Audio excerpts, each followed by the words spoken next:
Buat fans Barca pasti kalian inget gak sama wonderkid asal Belanda ini? Nah, dia adalah Ibrahim Afellay. Pemain ini dulunya digadang-gadang bakal jadi midfielder top di masa mendatang dengan kecepatannya, kelincahannya, dan skillnya yang menakjubkan untuk menjadi seorang pemain besar. Afellay lahir di Utrecht, Belanda dari orang tua yang berasal dari Maroko yang bermigrasi ke Belanda sekitar tahun 60-an. Nah, waktu kecil Ibrahim Afellay mulai main bola untuk tim lokal VSK sebelum bergabung dengan tim muda USV Ellingwich, dan gak butuh waktu lama, di usia 10 tahun barulah PSV Eindhoven merekrutnya untuk bermain di tim akademi.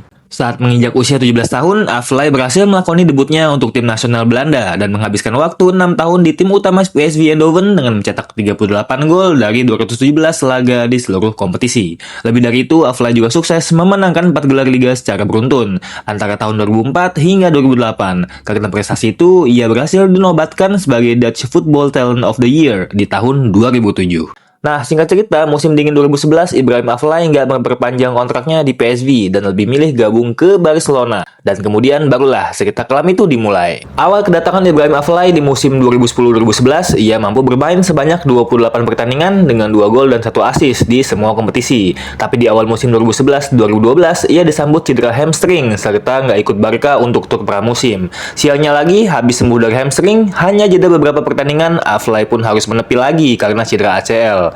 Nah, pas ia berhasil memulihkan kondisinya, pelatih Pep Guardiola seperti nggak menginginkannya lagi. Hal itulah yang menjadi salah satu penyebab karir Afellay terhambat dan hanya tampil sebanyak 5 kali pada musim 2011-2012. Cukup sial buat seorang Ibrahim Afellay. Setelahnya, ia lebih sering dipinjemin ke Schalke lalu Olympiakos sebelum dilepas Barca ke Stoke City musim 2015-2016.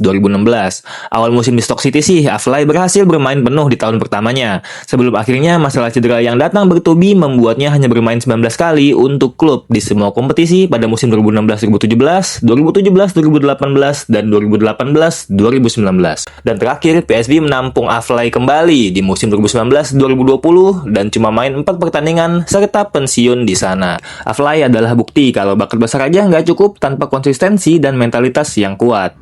Oke, nextnya kita bahas pemain dari mana lagi nih? Coba tulis pendapat kalian di kolom komen.